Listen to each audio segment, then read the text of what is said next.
আসসালামু আলাইকুম। আজকে আলোচনা করব ইমপ্লান্ট সম্পর্কে, একটি অস্থায়ী জন্মবিরতীকরণ পদ্ধতি। এটি শুধু একটি হরমোন দিয়ে তৈরি। এতে দুটি ছোট ছোট চিকন নরম ক্যাপসুল থাকে, যা একজন নারীর বাহুর চামড়ার নিচে প্রশিক্ষণপ্রাপ্ত ডাক্তারের মাধ্যমে স্থাপন করা হয়। প্রকারভেদে এ পদ্ধতি মহিলাদের শরীরে স্থাপনের পর থেকে 3 থেকে 5 বছর পর্যন্ত কার্যকরী থাকে। এসএমসি ইমপ্লান্ট আইপ্লান্ট নামে দীর্ঘমেয়াদী জন্মবিরতীকরণ পদ্ধতি আইপ্লান্ট বাজারজাত করছে। আইপ্লান্ট বা ইমপ্লান্টের বিশেষত্ব হচ্ছে প্রজনন ক্ষমতার অধিকারী যে কোনো বিবাহিত মহিলা এটি গ্রহণ করতে পারেন। নববিবাহিতদের জন্য উপযুক্ত একটি পদ্ধতি। একবার নিলে 5 বছর পর্যন্ত জন্মরোধ করা যায় এবং এটি খুলে ফেলার পর সহজেই গর্ভধারণ করা যায়। হাতের উপরিভাগের চামড়ার নিচে দুটি ছোট ছোট ক্যাপসুল বসানো হয়। ব্যবহারকারী ইচ্ছে করলে যে কোনো সময় ক্যাপসুল খুলে নিতে পারেন। বুকের দুধের পরিমাণ এবং গুণগত কোনো পরিবর্তন আনে না, সুতরাং সন্তান জন্মের 6 সপ্তাহ পর থেকেই ব্যবহার করা যায়। আইপ্লান্টের কিছু অসুবিধা আছে। ব্যবহারের প্রথম কয়েক মাস রক্তস্রাবে কিছুটা পরিবর্তন আসতে পারে, যেমন ফোঁটা ফোঁটা রক্তস্রাব বা অনিয়মিত রক্তস্রাব। তবে সাময়িকভাবে মাসিক স্রাব বন্ধ থাকাটাই বেশিরভাগ ক্ষেত্রে ঘটে থাকে। আইপ্লান্ট কিভাবে কাজ করে?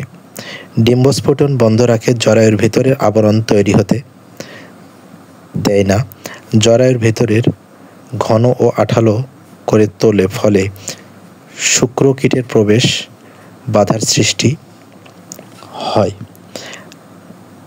আইপ্লান্টের কাদের জন্য?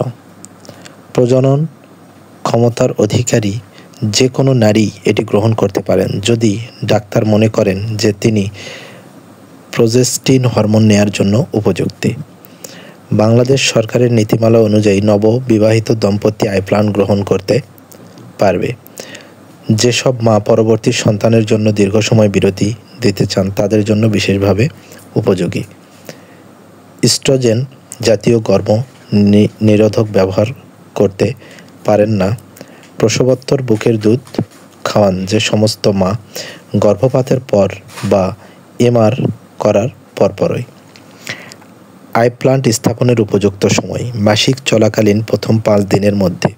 যদি নিশ্চিত হওয়া যায় যে গ্রহীতা গর্ভধারণ করেননি, তবে মাসিক চক্রের যে কোনো সময়ে, যেমন যদি গ্রহীতা স্বামী সহবাস না করে থাকেন, পূর্ববর্তী মাসিকের পর থেকে স্থাপনের দিন পর্যন্ত। যদি গ্রহীতা পূর্ব হতে কোনো আধুনিক গর্ভ নিরোধক পদ্ধতি কার্যকরভাবে ব্যবহার করে থাকেন। প্রসব পরবর্তী সময়, প্রসবের পর থেকে যে কোনো সময়। যদি ইচ্ছুক গ্রহীতা শিশুকে বুকের দুধ না খাওয়ান, তবে প্রসবের 4 সপ্তাহের মধ্যে।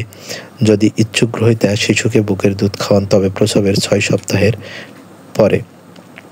আইপ্লান্ট স্থাপন প্রশিক্ষণপ্রাপ্ত ডাক্তার দ্বারা আইপ্লান্ট স্থাপন করা এবং খোলা হয়। প্রশিক্ষণপ্রাপ্ত এবং অভিজ্ঞ চিকিৎসক 10 থেকে 15 মিনিট সময়ের মধ্যেই আইপ্লান্ট স্থাপন করতে পারেন। সঠিকভাবে স্থাপন করা হলে আইপ্লান্ট সহজেই খোলা যায়।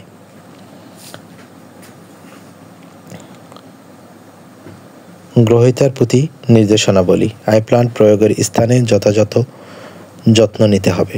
আইপ্লান্ট স্থাপনের জায়গাকে কমপক্ষে 48 ঘন্টা শুকনো এবং পরিষ্কার রাখতে হবে। গোসল করার সময় বা কাপড় কাচার সময় ভিজে জীবাণু সংক্রমণ হতে পারে, কাজেই ভেজানো যাবে না। সঙ্গে সঙ্গে কাজকর্ম শুরু করা যাবে, কিন্তু জায়গাটিতে অস্বাভাবিক চাপ প্রয়োগ করা যাবে না। গজ প্রেসার ব্যান্ডেজটিকে 24 ঘন্টা এবং সার্জিক্যাল টেপ ব্যান্ড এইড ক্ষতস্থান শুকানো পর্যন্ত রাখতে হবে, সাধারণত 5 থেকে 7 দিন। ক্ষত শুকিয়ে যাওয়ার পর জায়গাটি স্পর্শ করা যাবে এবং স্বাভাবিক চাপ দিয়ে পরিষ্কার করা যাবে। যদি সংক্রমণের চিহ্ন দেখা যায়, যেমন জ্বর, ফুলে যাওয়া, লালচে এবং গরম হওয়া, অথবা যদি কয়েকদিন একটানা বেশি ব্যথা থাকে, তাহলে ক্লিনিকে আসতে হবে। আইপ্লান্ট খোলা। আইপ্লান্টের মেয়াদ 5 বছর শেষ হওয়ার পর খুলে ফেলতে হবে। গ্রহীতাকে স্মরণ করিয়ে দিতে হবে যে ইমপ্লান্ট নিজে খোলা যায় না। গ্রহীতাকে অবশ্যই সেবাকেন্দ্রে আসতে হবে। নিম্নলিখিত ক্ষেত্রে ইমপ্লান্ট সত্বর খুলে ফেলতে হবে।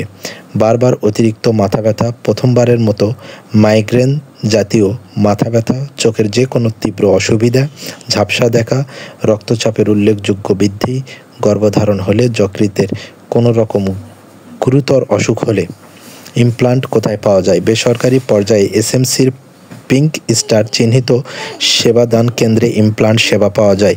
সরকারি পরিবার পরিকল্পনা সেবা কেন্দ্রসমূহ যেমন উপজেলা হেলথ কমপ্লেক্স, মা ও শিশু কল্যাণ কেন্দ্র, জেলা হাসপাতাল, মেডিকেল কলেজ হাসপাতাল ও বিভিন্ন এনজিও যেমন সূর্যের হাসি চিহ্নিত পারিবারিক স্বাস্থ্য ক্লিনিক, মেরি স্টপসে সেবা কেন্দ্রে ইমপ্লান্ট সেবা প্রদান করা হয়। ধন্যবাদ।